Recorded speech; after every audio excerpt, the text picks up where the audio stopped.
नमस्कार। Economics Awadh classes YouTube channel पर आपका स्वागत है। आज की क्लास में हम प्रवक्ता चयन परीक्षा 2000 का पेपर सॉल्व करेंगे। पीजीटी वर्ष 2000 में आयोग द्वारा परीक्षार्थियों से क्या क्या प्रश्न पूछे गए थे, उन प्रश्नों को हम लोग देखेंगे तथा यह जो आज की क्लास है रिवीजन के उद्देश्य के साथ साथ पेपर के पैटर्न की समझ विकसित करने के लिए भी महत्वपूर्ण है। यहाँ से जो प्रश्न है आगामी शिक्षक भर्ती परीक्षा में मिलने की संभावना है। तो आज की क्लास स्टार्ट करते हैं और देखते हैं क्या क्या प्रश्न वर्ष 2000 में आयोग द्वारा चयन परीक्षा में पूछे गए थे। 1 नंबर प्रश्न है मुद्रा के मूल्य का। तो मुद्रा के मूल्य का सामान्य कीमत स्तर से विपरीत संबंध होता है, अर्थात कह सकते हैं कि मुद्रा के मूल्य में होने वाला परिवर्तन मूल्य स्तर में प्रत्यक्ष आनुपातिक परिवर्तन लाएगा तथा मुद्रा के मूल्य में विपरीत आनुपातिक परिवर्तन लाएगा। यदि मुद्रा की मात्रा को दुगना कर दिया जाए तो मूल्य स्तर भी दुगना हो जाएगा और मुद्रा का मूल्य आधा रह जाएगा। इस प्रकार से मुद्रा का मूल्य जो है सामान्य कीमत स्तर से विपरीत संबंध रखती है। तो 1 का सही आंसर है, 1 का फर्स्ट 1 सही है। 2 नंबर प्रश्न है इस चित्र में, यह चित्र जो है वह विकुंचित मांग वक्र के संबंध में व्याख्या करता है। इसमें पूछा गया है रेखा चित्र में BCDG। तो बी या बी है, फिर CDG यह क्या प्रदर्शित कर रहा है? विकुंचित भाग चक्र को, सीमांत आय वक्र को, कुल लागत वक्र को, सीमांत लागत वक्र को। तो BCDG जो है सीमांत आय वक्र को प्रदर्शित कर रहा है। तो 2 का सही आंसर जो है वह 2 है। अगला 3 नंबर प्रश्न है निम्न चित्र में प्रतिस्पर्धी फर्म के T बिंदु पर। तो यहाँ पर जो है आरेख में प्रतिस्पर्धी के T बिंदु पर जहाँ पर MC, AC, AR और MR बराबर होते हैं वहाँ पर फर्म को सामान्य लाभ की स्थिति प्राप्त होती है। तो सही आंसर 3 है। अगला जो प्रश्न है वह है 4 नंबर प्रश्न है सीमांत आय ऋणात्मक होगी यदि। तो सीमांत आय कब ऋणात्मक होगी? यदि अत्यधिक मांग जो है अत्यधिक लोचदार है, इकाई लोचदार है, अत्यधिक बेलोचदार है। तो जब मांग बेलोचदार होगी तो सीमांत आय ऋणात्मक होगी। 3 का सही आंसर, 4 का सही आंसर C या 3 है। अगला 5 नंबर प्रश्न मांग की लोच E, औसत आय AR और सीमांत आय MR के बीच संबंध को निम्नलिखित सूत्रों में से किसके द्वारा दिखाया जाता है? तो E बराबर होता है AR बटे AR माइनस MR। तो AR बटे AR माइनस MR सही आंसर A है। अगला है औसत स्थिर लागत को प्राप्त किया जा सकता है। तो AFC को प्राप्त करने के लिए एक तो AFC बराबर होता है total fixed cost upon Q quantity, या हो सकता है AFC बराबर होता है TFC अपॉन टोटल आउटपुट। तो इसमें क्या सूत्र है AFC के बारे में पूछा गया है। तो AFC बराबर TFC अपॉन TS, यह गलत है 1 नंबर। 2 नंबर क्या है AFC बराबर FC अपॉन TC के द्वारा, नहीं यह भी गलत है। 3 नंबर क्या है AFC बराबर T, यह भी गलत है। तो AFC बराबर TFC अपॉन टोटल आउटपुट। तो 4 आंसर सही है, मतलब 4 नंबर ऑप्शन सही है 6 का। अगला 7 नंबर प्रश्न है अनुकूलतम उत्पादन वह है जो, क्या है अनुकूलतम उत्पादन? ऑप्शन A अनुकूलतम फर्म के द्वारा उत्पादित किया जाता है, B औसत लागत के अधिकतम बिंदु पर उत्पादित किया जाता है, C औसत लागत के न्यूनतम बिंदु पर उत्पादित होता है और D शून्य सीमांत लागत पर उत्पादित होता है। तो अनुकूलतम उत्पादन वह है जो औसत लागत के न्यूनतम बिंदु पर उत्पादित होता है। जब उत्पादन जो है औसत लागत के न्यूनतम बिंदु पर उत्पादित होता है, तो उस स्थिति को अनुकूलतम उत्पादन की स्थिति कहा जाता है। तो सही आंसर 3 है 7 का। अगला 8 नंबर प्रश्न है, औद्योगिक रुग्णता की समस्या के समाधान के लिए सुझाव देने के लिए गोस्वामी समिति की नियुक्ति की गई 1991, 93, 95, 90। तो गोस्वामी समिति की नियुक्ति जो है 1993 में हुई थी। 1993 में औद्योगिक रुग्ण इकाइयों की समस्या के समाधान के लिए जो है गोस्वामी समिति का गठन किया गया था, जिनका नाम था अध्यक्ष जी का ओमकार गोस्वामी। तो ओमकार गोस्वामी की अध्यक्षता में समिति बनाई गई थी 1993 में। अगला है 9 नंबर प्रश्न, सघन क्षेत्र कृषि कार्यक्रम IAP प्रारंभ हुआ था 1964 में। तो सघन क्षेत्र कृषि कार्यक्रम 1964 में प्रारंभ किया गया था। इसके अलावा जबकि सघन क्षेत्र जिला कार्यक्रम 1961 में प्रारंभ किया गया था। अगला 10 नंबर प्रश्न है, कर की मात्रा की तुलना में कीमतों में वृद्धि कम होती है जब फर्म लागत वृद्धि नियम के अंतर्गत उत्पादन कर रही है। कर की मात्रा की तुलना में कीमतों में वृद्धि कम होती है जब फर्म जो है लागत वृद्धि नियम के अंतर्गत उत्पादन कर रही है। तो 10 का सही आंसर 1 है। अगला 11 नंबर प्रश्न है, स्फूर्ति अवस्था की शर्तें जिन्हें प्रोफेसर रोस्टो ने दिया है वह है उत्पादन निवेश दर में वृद्धि, अधिक वृद्धि दर के साथ 1 या 2 निर्मित क्षेत्र, सामाजिक और संस्थागत संरचना में परिवर्तन, उपयुक्त सभी। तो स्वस्फूर्ति अवस्था जो है वह रोस्टो के आर्थिक विकास की जो 5 अवस्थाएं हैं उनमें से एक अवस्था है। रोस्टो के अनुसार आत्मस्फूर्ति की अवस्था के लिए जो है 3 शर्तों का पूरा होना आवश्यक है। वह 3 शर्तें हैं, शुद्ध निवेश दर को बढ़ाकर राष्ट्रीय आय के 5% से 10% करना। इसके अलावा वृद्धि की ऊंची दर वाले या अधिक निर्माण क्षेत्र का विकास करना। इससे सामाजिक एवं राजनीतिक तथा संस्थानिक ढांचे का पाया जाना जो आधुनिक क्षेत्र में विस्तार की प्रवृत्ति को काम में लाएं। तो यहाँ जो सही आंसर है उपयुक्त सभी हैं। अगला 12 नंबर प्रश्न है, यदि राष्ट्र को व्यापार से लाभ मिलता है तो उसका उपभोग बिंदु क्या होगा? उत्पादन संभाव्य सीमा पर होता है, उत्पादन संभाव्य सीमा के भीतर होता है, उत्पादन संभाव्य सीमा के ऊपर होता है। तो यदि राष्ट्र को व्यापार से लाभ मिलता है तो उसका उपभोग बिंदु जो है वह उत्पादन संभाव्य सीमा के ऊपर होता है।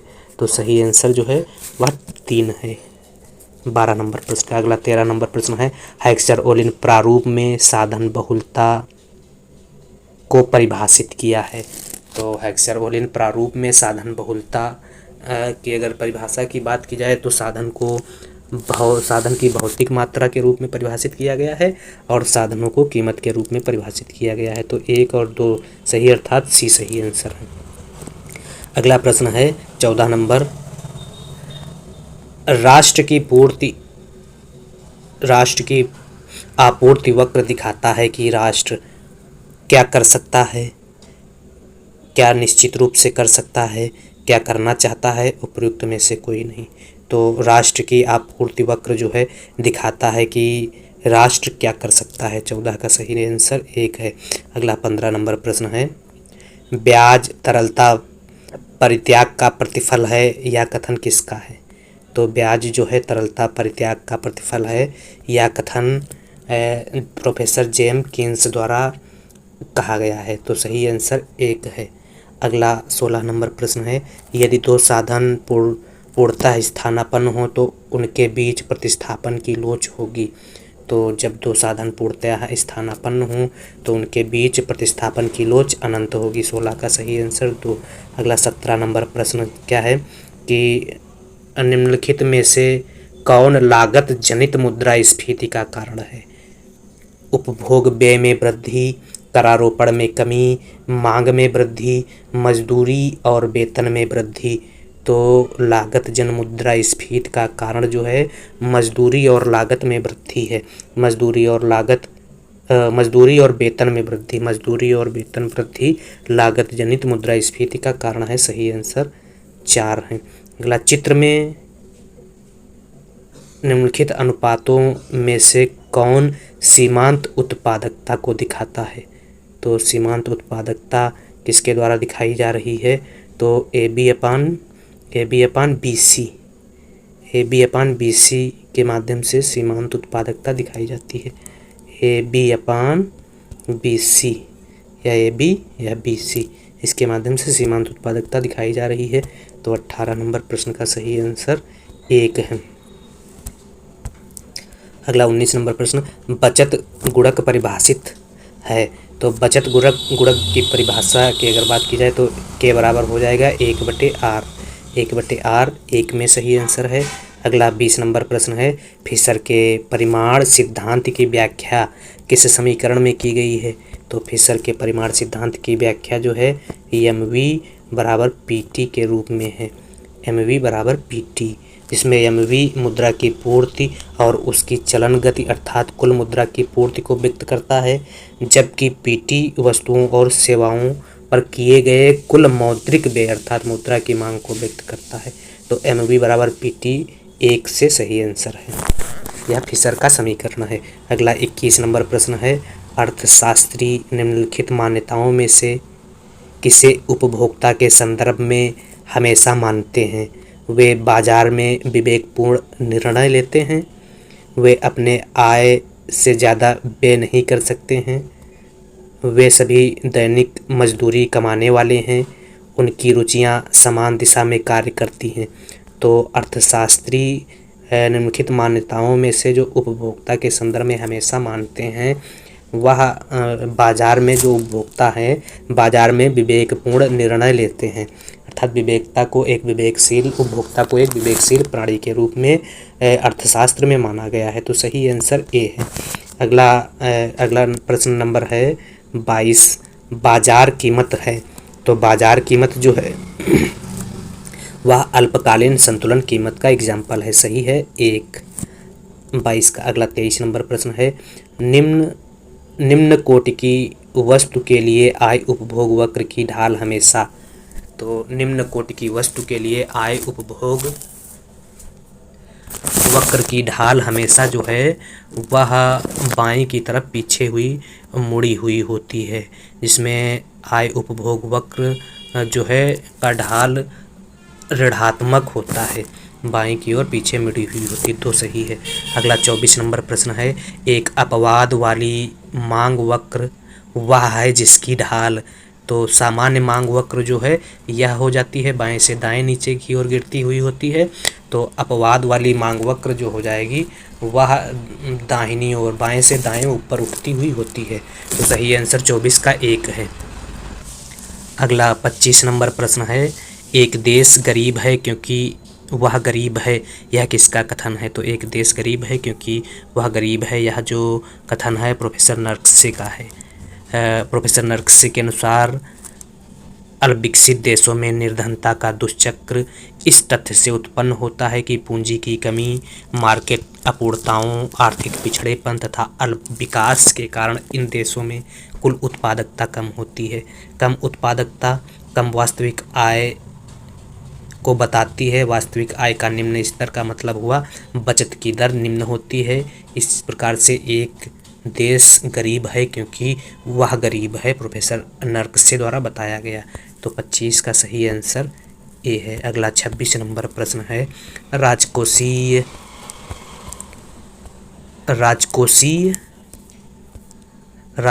नीति का तात्पर्य है। तो राजकोषीय नीति का तात्पर्य ऑप्शन देखते हैं किससे? खुले बाजार की क्रिया से, आरक्षित अनुपात से, विदेशों से ऋण लेना। खुले बाजार की क्रियाएं, आरक्षित अनुपात और विदेशों से ऋण लेना, यह जो है मौद्रिक नीति के भाग कहे जा सकते हैं। करारोपण और सरकारी व्यय जो है राजकोषीय नीति का भाग है। तो सही आंसर 26 का 4 है। अगला 27 नंबर प्रश्न है, प्रतिगामी करारोपण कार्य करने की क्षमता पर प्रभाव डालता है।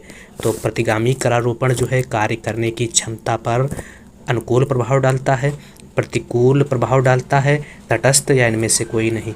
तो प्रतिगामी करारोपण कार्य करने की क्षमता पर प्रतिकूल प्रभाव डालता है। 27 का सही आंसर 2 है। अगला 28 नंबर प्रश्न है, गुणक होता है।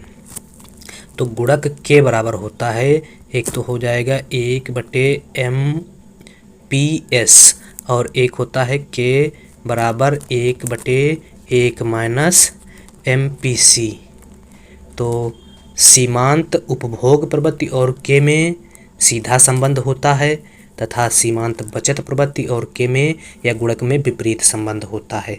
तो बचत का सीमांत उपभोग प्रवृत्ति से प्रत्यक्ष और हाँ ठीक है, तो सही आंसर 3 है, 1/1 - MPS अर्थात सीमांत बचत प्रवृत्ति और के में विपरीत संबंध देखने को मिलता है। तो सही आंसर 28 का 3 है।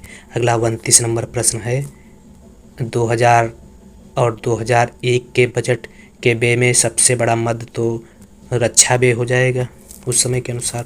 अगला नई आर्थिक नीति लागू की गई। तो नई आर्थिक नीति की घोषणा जो है वह वर्ष 1991 में की गई थी। जुलाई 1991 से सरकार ने व्यापार के क्षेत्र में अनेक सुधार कार्यक्रम लागू किए थे, जिसमें भारतीय अर्थव्यवस्था में वैश्वीकरण, निजीकरण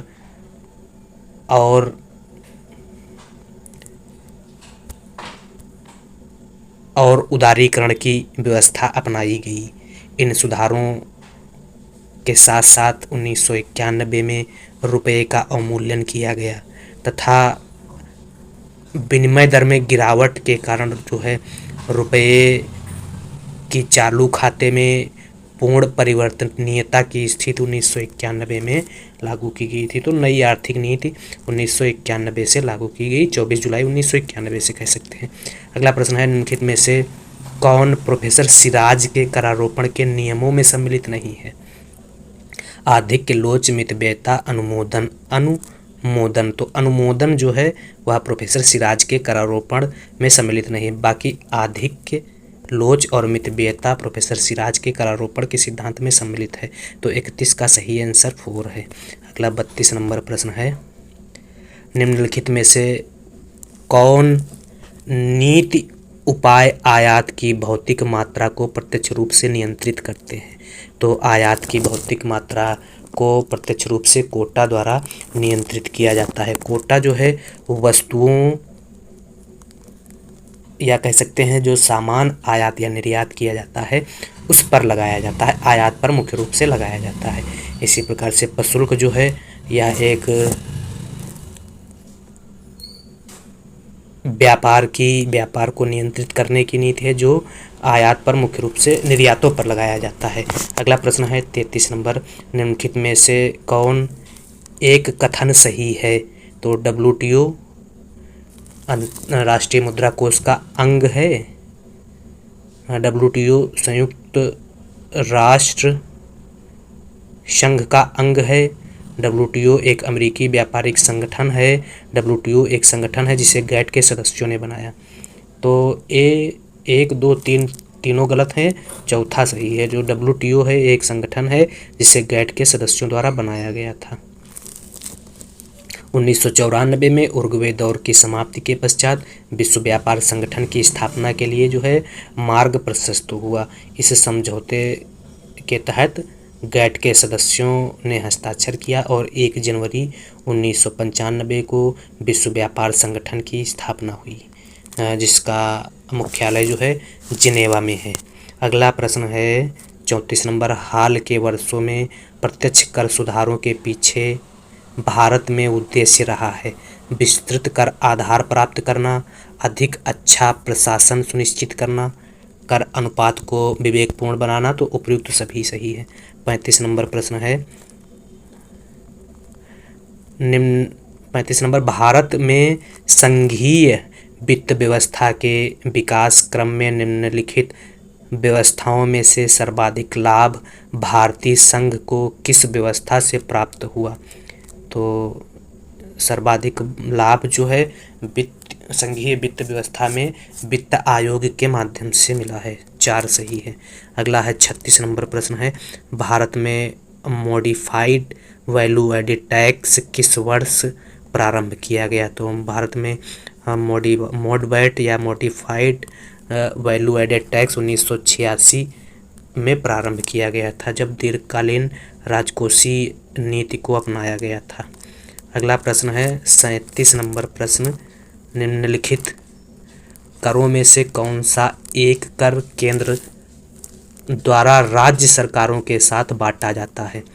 सेवाओं पर कर, उत्पाद शुल्क, आय कर पर अधिभार, सीमा शुल्क। तो इन करों में जो है उत्पाद शुल्क जो है केंद्र द्वारा राज्य सरकारों के साथ बांट दिया जाता है। सही आंसर 2 है।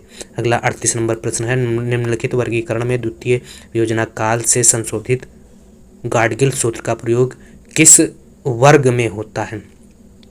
तो गाडगिल सूत्र का जो प्रयोग है वह राज्य की योजनाओं को केंद्रीय सहायता आवंटन करने हेतु किया जाता है। 1 सही है। 1969-70 में पहली बार केंद्र और राज्यों को योजनाबद्ध सहायता देने के लिए आधार तैयार किया गया था। यह आधार जो है गाडगिल फार्मूला कहलाता है। इसके अनुसार योजनाबद्ध सहायता के लिए जनसंख्या भार 60%, प्रति व्यक्ति आय 10% तय किया गया। इस फार्मूले के अनुसार योजनाबद्ध सहायता का अनुपात जो है 30% अनुदान के रूप में तथा 70% ऋण के रूप में रखा गया था। अगला है औसत स्थिर लागत। तो औसत स्थिर लागत जो है उत्पादन बढ़ने के साथ साथ घटती है। सही आंसर सी है। यह AFC है जो आयताकार अतिपरवलय होता है। उत्पादन बढ़ने के साथ साथ औसत स्थिर लागत क्या हो रही है? घट रही है। तो यह TFC है और यह प्रोडक्शन है। TFC जब घट रही है तो उत्पादन का स्तर क्या हो रहा है? बढ़ रहा है। यह पहले यह उत्पादन फिर यह बढ़ के हो गया। तो सही आंसर 3 है। औसत स्थिर लागत उत्पादन के बढ़ने के साथ घटती है और AFC आयताकार अतिपरवलय आकार का होता है। अगला प्रश्न है 40 नंबर, 2 उदासीनता वक्र IC फर्स्ट और IC सेकंड एक दूसरे को नहीं काट सकते क्योंकि IC फर्स्ट और IC सेकंड संतोष के विभिन्न स्तरों को बताते हैं। तो सही आंसर 3 है 40 नंबर प्रश्न का। अगला 41 नंबर प्रश्न क्या कह रहा है? तो 41 नंबर प्रश्न जो है क्या है? 41 नंबर में निम्नलिखित मदों में से किस मद पर केंद्रीय सरकार की राजस्व व्यय राशि सबसे ज़्यादा होती है? तो वह ब्याज भुगतान पर होती है। अगला 42 नंबर है, कथन आ, व्यापार की शर्त उस समय अनुकूल होती है जब उसके आयातों के मूल्य की तुलना में उसके निर्यातों का मूल्य अधिक होता है, लेकिन जब आयातों के मूल्य अधिक हो जाते हैं निर्यातों की तुलना में तो व्यापार की शर्त प्रतिकूल हो जाती है। तो यह कथन सही है। दूसरा कारण क्या है? व्यापार की शर्त की प्रतिकूलता को नियंत्रित करने के लिए प्रशुल्क प्रभार का प्रयोग किया जाता है, जिससे आयातित वस्तु का मूल्य बढ़ जाता है और आयात में कमी उत्पन्न होती है। तो यह भी सही है। ए, आ तथा बा दोनों कथन सत्य हैं। आ समर्थन कर रहा है बा का, आ जो है बा का समर्थन कर रहा है। तो सही आंसर ए है। अगला है 43 नंबर प्रश्न, निम्नलिखित में से किस कर को प्रत्यक्ष कर नहीं कहा जा सकता है? तो प्रत्यक्ष कर किसे नहीं कहा जा सकता है? तो जो अप्रत्यक्ष कर होगा उसे प्रत्यक्ष कर नहीं कहा जाएगा। तो अप्रत्यक्ष कर के एग्जाम्पल की अगर बात की जाए तो सीमा, सेवा, उत्पाद, बिक्री, मनोरंजन, GST अप्रत्यक्ष कर हैं। तो इसमें उत्पाद कर जो है प्रत्यक्ष कर नहीं है, यह अप्रत्यक्ष कर है।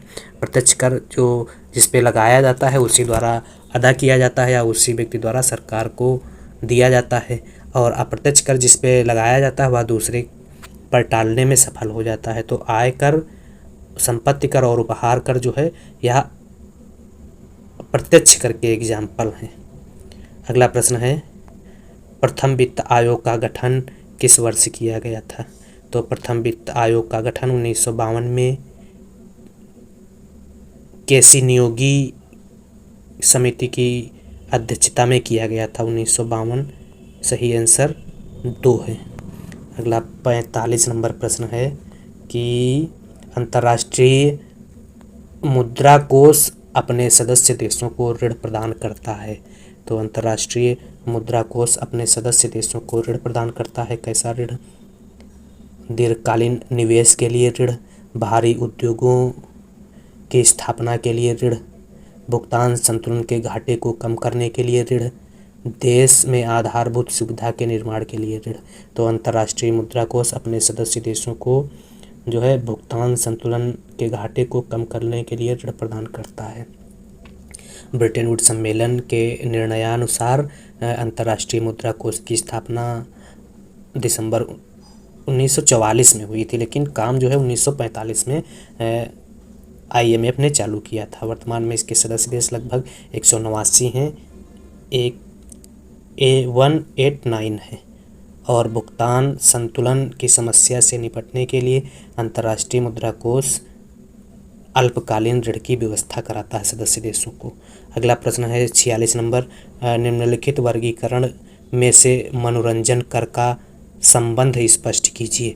तो मनोरंजन कर जो है राज्य सरकार द्वारा लगाया गया अप्रत्यक्ष कर होता है। तो मनोरंजन कर राज्य सरकार द्वारा लगाया जाता है और अप्रत्यक्ष कर होता है। अभी हम पिछले प्रश्न में इसको जाने हैं। अगला प्रश्न है 47 नंबर, निम्नलिखित में से कौन सी मदें भुगतान शेष खाते में व्यापार की अदृश्य मदें हैं? तो अदृश्य मदें वे मदें होती हैं जो बंदरगाह पर रिकॉर्ड नहीं की जाती हैं, अर्थात जो विजिबल दिखाई नहीं देती हैं। इनमें विदेशों से प्राप्त लाभांश जब आएगा तो वह दिखाई नहीं देगा, विदेशी पर्यटकों से प्राप्त आय, विदेशियों को बीमा सेवाओं का विक्रय और विदेशियों को परिसंपत्तियों का विक्रय, तो यह सारी जो हैं भुगतान शेष खाते की अदृश्य मदें हैं। तो उपयुक्त सभी हो जाएगा। अगला प्रश्न है वैगनर की परिकल्पना संबंधित है सार्वजनिक आय से, सार्वजनिक व्यय से, मुद्रा की पूर्ति से, सार्वजनिक ऋण से। तो वैगनर की परिकल्पना जो है सार्वजनिक ऋण से संबंध रखती है। 48 का सही आंसर 2 है। अगला 49 नंबर प्रश्न क्या कह रहा है? हीनार्थ प्रबंधन की नीति। हीनार्थ प्रबंधन की नीति की इसलिए आलोचना की जाती है क्योंकि इससे निम्नलिखित में से एक कारक अधिकतम प्रभावित होता है। हीनार्थ प्रबंधन के माध्यम से जो है वह मुद्रास्फीति को बढ़ावा मिलता है, इसलिए इसकी आलोचना की जाती है। तो मुद्रास्फीति को बढ़ावा मिलना 4 ऑप्शन में दिया गया है। 49 का सही आंसर 4 है। 50 नंबर प्रश्न है किस क्षेत्र का योगदान घरेलू बचत में सर्वाधिक है? तो घरेलू बचत में सबसे ज़्यादा योगदान जो है घरेलू क्षेत्र का ही है। सबसे ज़्यादा योगदान घरेलू क्षेत्र का, फिर निजी निगम क्षेत्र का और फिर सार्वजनिक क्षेत्र का योगदान जो है भारत में बचतों के रूप में है। और सबसे कम बचत जो है सार्वजनिक क्षेत्र की होती है।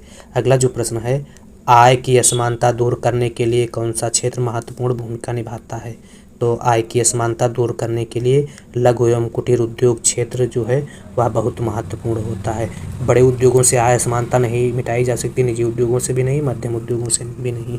तो भारत में लघु उद्योगों का केंद्रीकरण जो है महाराष्ट्र, पश्चिम बंगाल, गुजरात में सबसे ज़्यादा है। अगला प्रश्न है पूर्ण प्रतियोगिता में कीमत कौन निर्धारित करता है? प्रतिनिधि फर्म, उद्योग, साम्य फर्म, सरकार। तो पूर्ण प्रतियोगिता में जो कीमत है वह उद्योग द्वारा निर्धारित होती है। तो 52 का सही आंसर 2 है। अगला 53 नंबर प्रश्न है साम्य फर्म की अवधारणा किसने दी? तो साम्य फर्म की अवधारणा जो है वह पीगू द्वारा दी गई थी। सही आंसर 1 है।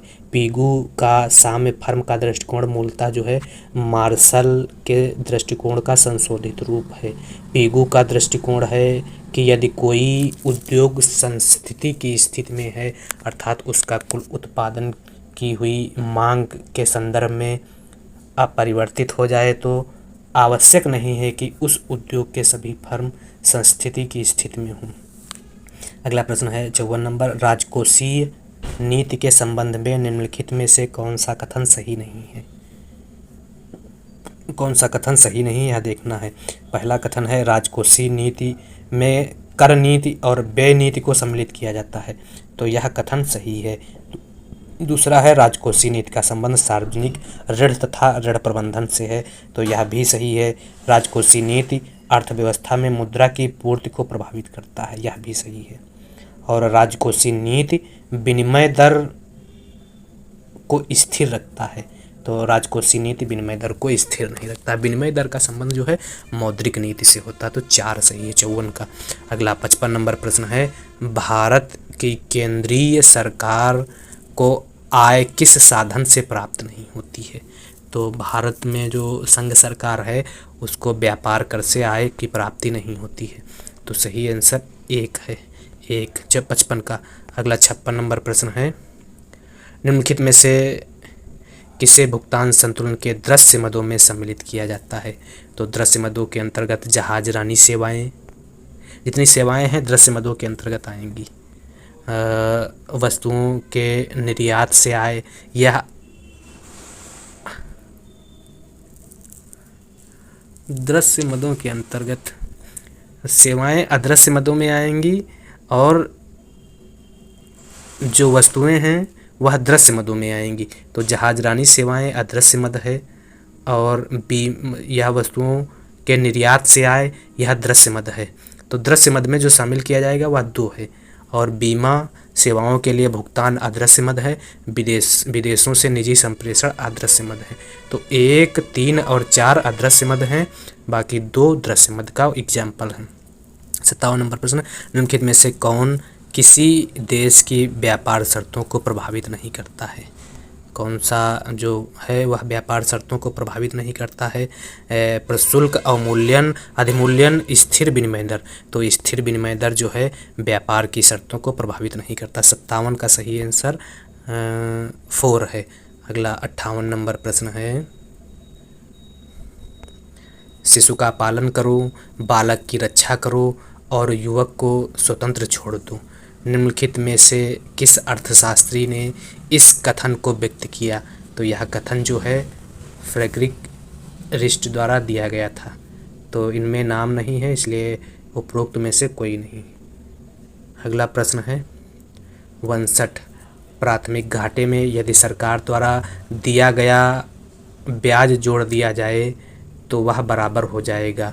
तो प्राथमिक घाटे में यदि सरकार द्वारा दिया गया ब्याज जोड़ दिया जाए तो राजकोषीय घाटा हो जाएगा। तो राजकोषीय घाटा बराबर प्राथमिक घाटा प्लस ब्याज भुगतान, या कह सकते हैं प्राथमिक घाटा बराबर राजकोषीय घाटा माइनस ब्याज भुगतान। तो सही आंसर 1 है। प्राथमिक घाटा जो है राजकोषीय घाटा और ब्याज भुगतान का अंतर होता है और राजकोषीय घाटा जो है प्राथमिक घाटा प्लस ब्याज भुगतान का योग होता है। अगला प्रश्न है 60 नंबर, शून्य आधारित बजट की अवधारणा को किसने प्रस्तुत किया? तो पीटर ए पायर ने शून्य आधारित बजट की अवधारणा को प्रस्तुत किया, इसलिए 3 नंबर सही आंसर है। अगला लाभ के लगान सिद्धांत का प्रतिपादन किसने किया? तो लाभ के लगान सिद्धांत का प्रतिपादन प्रोफेसर वाकर द्वारा किया गया था। ब्याज का तरलता पसंदगी सिद्धांत प्रस्तुत किया तो प्रोफेसर कीन्स ने ब्याज का तरलता पसंदगी सिद्धांत प्रस्तुत किया। अगला 63 नंबर प्रश्न है, चैम्बरलिन के विचार में श्रम का शोषण तब उपस्थित होता है जब श्रम की मजदूरी दर, तो श्रम का शोषण तब उपस्थित होता है जब श्रम की मजदूरी दर सीमांत आगम उत्पादकता से कम हो जाए। सही 1 है। अगला 64 नंबर प्रश्न है, रिकार्डो के अनुसार उपज की कीमत बढ़ने से भूमि की कीमत अर्थात लगान बढ़ जाता है, कम हो जाता है, शून्य हो जाता है, समान हो जाता है। तो रिकार्डो के अनुसार भूमि या उपज की कीमत बढ़ने से लगान की कीमत, भूमि की कीमत अर्थात लगान जो है बढ़ जाती है, क्योंकि लगान कीमत द्वारा निर्धारित होती है। 65 नंबर प्रश्न है, यदि साधन की सीमांत उत्पादकता में वृद्धि की जा सकती है तो उसकी मांग तथा मूल्य घटेगा, उसकी मांग तथा मूल्य अप्रभावित रहेगा, उसकी मांग तथा मूल्य में वृद्धि होगी। सही आंसर 3 है। 66 नंबर प्रश्न है, एक साधन की बाजार मांग व्युत्पन्न मांग होती है, 1 सही है। अमर्त्य सेन को अर्थशास्त्र के लिए नोबेल पुरस्कार मिला, तो अमर्त्य सेन को अर्थशास्त्र के लिए नोबेल पुरस्कार जो है 1998 में मिला था। प्रोफेसर अमर्त्य सेन को यह पुरस्कार जो है गरीबी पर उनके कार्य करने के लिए दिया गया था। अगला 68 नंबर प्रश्न है, वर्तमान में भारत राष्ट्रीय आय का आकलन करने के लिए कौन सा आधार वर्ष चुनता है? तो उस समय की बात है तो 1980-81 चुन रहा था और वर्तमान में 2011 आधार वर्ष है राष्ट्रीय आय का अनुमान लगाने के लिए। अगला प्रश्न है, प्रोफेसर फिशर ने राष्ट्रीय आय की माप में उत्पादन के स्थान पर किसको सम्मिलित किया? तो फिशर ने राष्ट्रीय आय की माप में उत्पादन के स्थान पर वितरण को सम्मिलित किया था। तो सही आंसर जो है वह 3 है। राष्ट्रीय आय से तात्पर्य है, तो राष्ट्रीय आय सरकार की वार्षिक आय है नहीं, सरकारी उद्योगों से प्राप्त आय से है नहीं, विभिन्न आयों के योग से है। तो राष्ट्रीय आय जो है विभिन्न आयों का योग है। तो किसी अर्थव्यवस्था में एक वर्ष के दौरान उत्पादित सभी अंतिम वस्तुओं और सेवाओं का योग जो है राष्ट्रीय आय कहलाती है। तो 70 का सही आंसर 3 है। अगला 71 नंबर प्रश्न है, जब 2 वस्तुएं पूर्ण प्रतिस्थानापन्न होती हैं तो तटस्थता वक्र। तो जब 2 वस्तुएं पूर्ण प्रतिस्थानापन्न होती हैं तो तटस्थता वक्र जो है वह कैसा होता है? तो तटस्थता वक्र एक सीधी रेखा के रूप में होता है। सही आंसर 3 है। जबकि पूर्णतया पूरक वस्तुओं के संबंध में तटस्थता वक्र जो है वह एल आकार का होता है। तो 71 का सही आंसर 3 है। 72 नंबर प्रश्न क्या कह रहा है, निम्न कोटि की वस्तु की स्थिति में जब आय बढ़ती है तो जब आय बढ़ती है तो उसका क्या प्रभाव होता है? उसका उपभोग घटता है। जब आय बढ़ती है तो निम्न कोटि की वस्तु का उपभोग क्या होगा? बढ़ेगा। सही 1 हो जाएगा। अगला प्रश्न है, इस चित्र में फर्म का संतुलन किस बिंदु पर है? तो फर्म का संतुलन जो है E2 बिंदु पर है।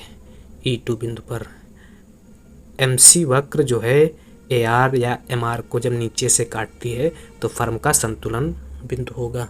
तो फर्म का संतुलन E पर है तो 2 आंसर सही है 73। अगला 74 नंबर प्रश्न है, पीगू के अनुसार स्थिर साम्य का उदाहरण है।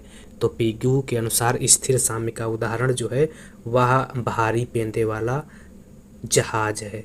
इसके अलावा एक बड़ा अंडा जो है वह तटस्थ साम्य का एग्जाम्पल है और खड़ा अंडा जो है वह अस्थिर साम्य का एग्जाम्पल हुआ। तो सही आंसर जो है 3 हुआ। अगला 75 नंबर प्रश्न क्या कह रहा है, उत्तर प्रदेश सरकार को सबसे अधिक आय निम्नलिखित में से किस स्रोत से प्राप्त होती है? तो सबसे अधिक आय जो है व्यापार कर से प्राप्त होती है।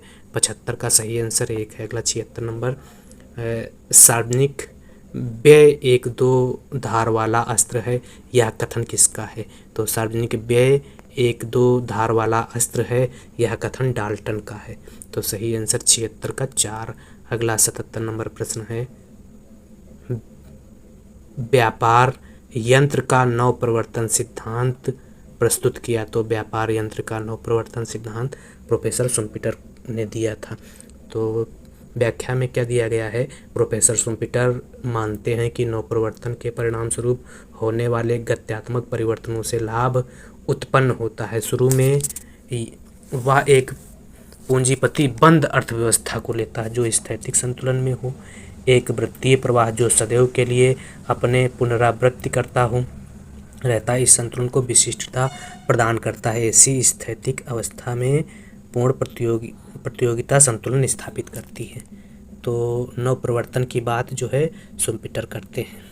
78 नंबर प्रश्न है, कीन्स का रोजगार सिद्धांत बचत एवं विनियोग फलन को ब्याज की दर के सापेक्ष, कीन्स का रोजगार सिद्धांत जो है बचत एवं विनियोग फलन को ब्याज की दर के सापेक्ष लोचदार मानता है, पूर्णतया लोचदार मानता है, बेलोचदार मानता है, उपरोक्त सभी तो बेलोचदार मानता है।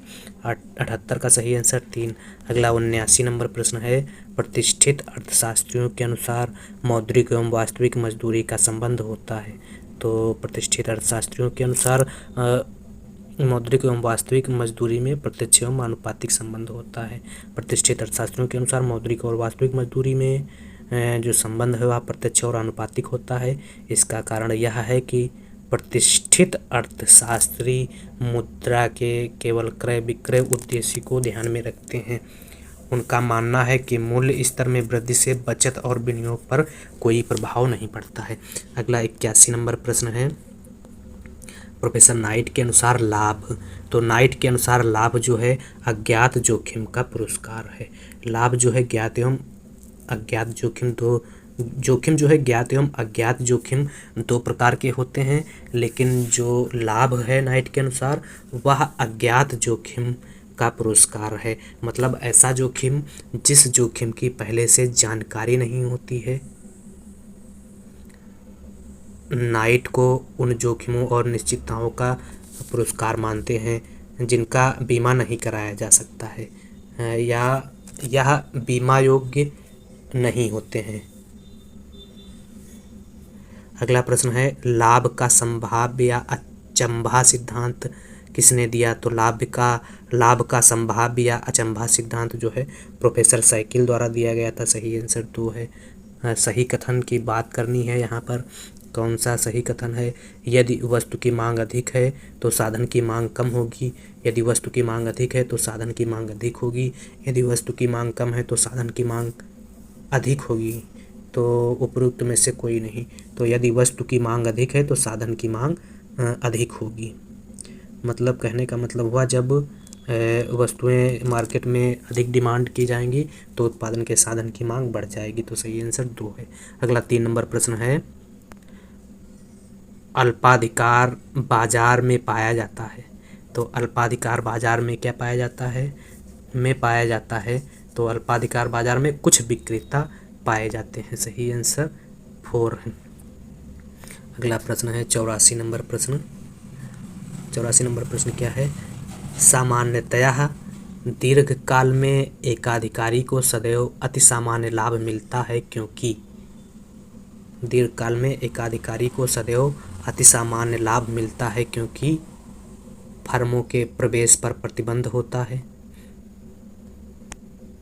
दीर्घकाल में एकाधिकारी को सामान्यतः अति सामान्य लाभ मिलता है क्योंकि दीर्घकाल में फर्मों के प्रवेश पर प्रतिबंध होता है। दीर्घकाल क्या, दीर्घ और अल्पकाल दोनों में एकाधिकार में फर्मों के प्रवेश पर प्रतिबंध होता है।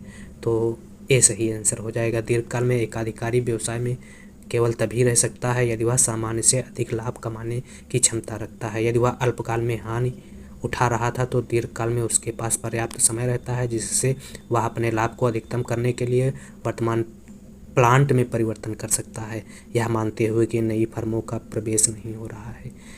वह इष्टतम पैमाना प्लांट से छोटा या बड़ा प्लांट लगा सकता है।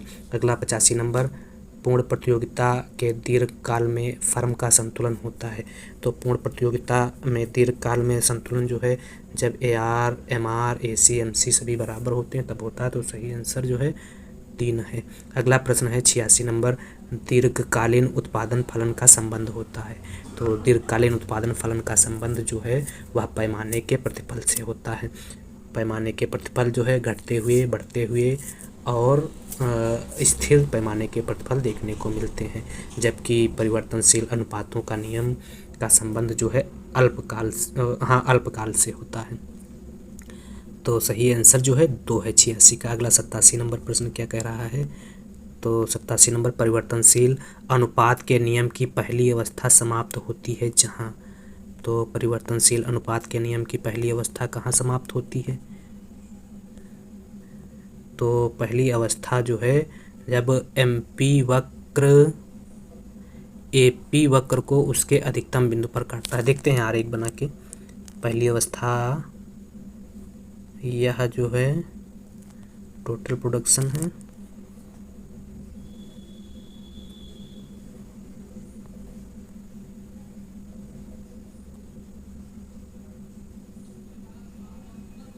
ठीक, यह फर्स्ट अवस्था, सेकेंड और यह थर्ड। तो MP वक्र AP वक्र को उसके अधिकतम बिंदु पर काटता हो तो MP यह जो है MP हो जाएगा और यह AP हो जाएगा। हाँ, तो यही सही है।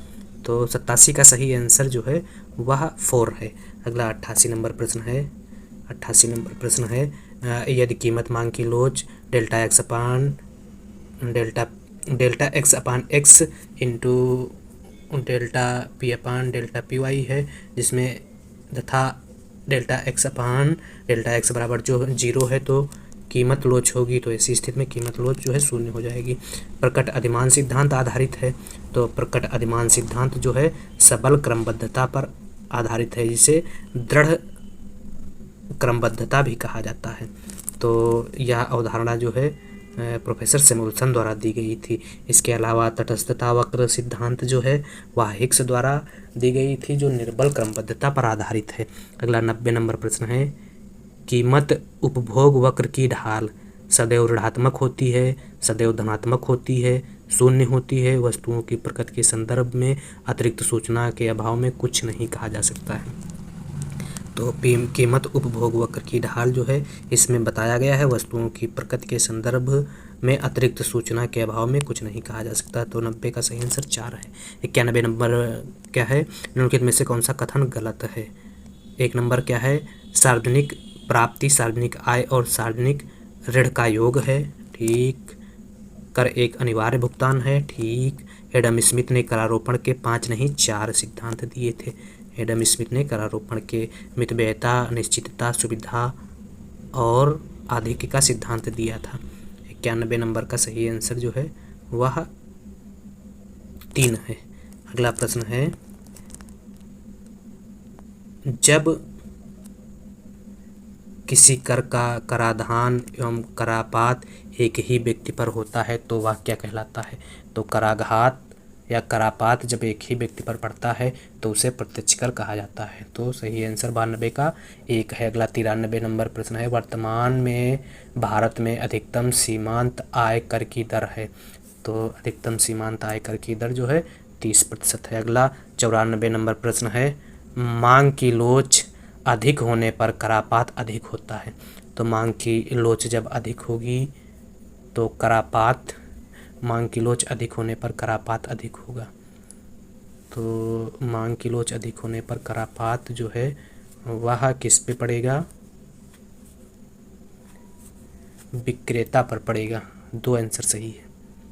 अगला प्रश्न है, 1991 में वित्तीय घाटा जीडीपी के प्रतिशत में था। तो वित्तीय घाटा जीडीपी के 8.3% के रूप में था।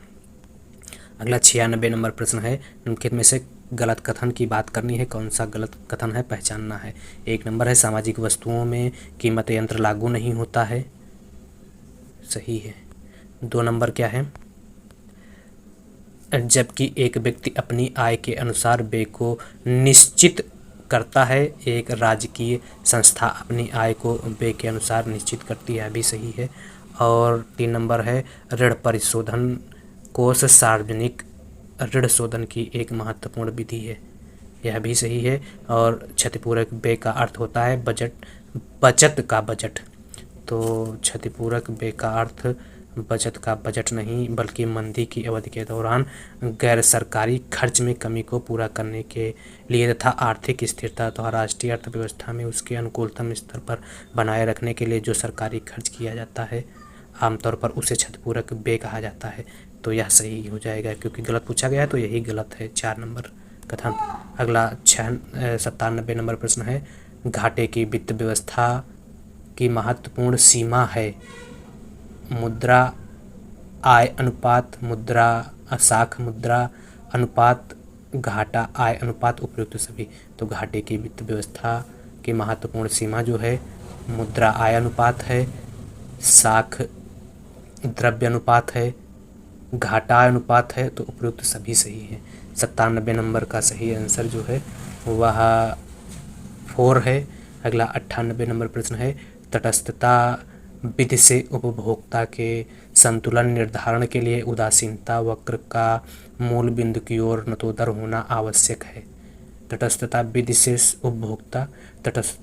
उपभोक्ता के संतुलन निर्धारण के लिए उदासीनता वक्र का मूल बिंदु की ओर नतोदर होना आवश्यक है, सही है, गलत है, सही और गलत, ना तो सही और ना गलत, तो यह है गलत। तटस्थता विधि से उपभोक्ता के संतुलन निर्धारण के लिए उदासीनता वक्र का मूल बिंदु की ओर नतोदर होना आवश्यक है, कोई ज़रूरी नहीं है। तो 98 यह गलत है। 99 नंबर प्रश्न है, अंतर्राष्ट्रीय व्यापार के सिद्धांत के अंतर्गत हैबर्लर किस प्रमेय का प्रतिपादन करते हैं। तो अंतर्राष्ट्रीय व्यापार के सिद्धांत के अंतर्गत हैबरलर जो है अवसर लागत सिद्धांत का प्रतिपादन करते हैं। हैबरलर ने अंतर्राष्ट्रीय व्यापार के अवसर लागत सिद्धांत का प्रतिपादन किया। यह सिद्धांत बताता है कि यदि कोई देश एक्स वस्तु अथवा वाई वस्तु का उत्पादन करता है तो एक्स वस्तु की अवसर लागत दूसरी वस्तु वाई की उस मात्रा के बराबर होगी जो उसे वस्तु एक्स की एक अतिरिक्त इकाई प्राप्त करने के लिए छोड़नी पड़ेगी। तो हैबरलर जो है अवसर लागत सिद्धांत की बात करते हैं। 99 नंबर का सही आंसर जो है वह 2 है। अगला 100 नंबर प्रश्न क्या है और आज की इस क्लास का अंतिम प्रश्न है। एडम स्मिथ तथा रिकार्डो दोनों ने अपने अंतर्राष्ट्रीय व्यापार के सिद्धांत के विश्लेषण में किसको आधार बनाया? तो एडम स्मिथ और रिकार्डो ने अपने अंतर्राष्ट्रीय व्यापार के सिद्धांत में जो आधार बनाया था वह श्रम मूल्य सिद्धांत को बनाया था। तो श्रम मूल्य सिद्धांत जो है 2 नंबर प्रश्न में दिया गया है, 2 नंबर ऑप्शन में दिया गया है, इसलिए 100 का सही आंसर जो है वह 2 है। रिकार्डो तथा एडम स्मिथ दोनों ने मूल्य के श्रम सिद्धांत को अंतर्राष्ट्रीय व्यापार का आधार बनाया। उनका मानना था कि श्रम के भौगोलिक विभाजन तथा उत्पादन में विशिष्टीकरण के कारण विभिन्न देशों में उत्पादन लागतें भिन्न भिन्न होती हैं, जिसके कारण लागतों में अंतर हो जाता है और यही अंतर जो है अंतर्राष्ट्रीय व्यापार का कारण बनता है। तो इस प्रकार से आज की इस वीडियो में हम लोगों ने पीजीटी आयोग द्वारा जो वर्ष 2000 में पेपर कराया गया था उस पेपर को हम लोगों ने सॉल्व किया। यह पेपर आगामी शिक्षक भर्ती परीक्षा के लिए महत्वपूर्ण है क्योंकि यहाँ से 2-3 प्रश्न या 4 प्रश्न जो है एग्ज़ाम में मिलने की संभावना है।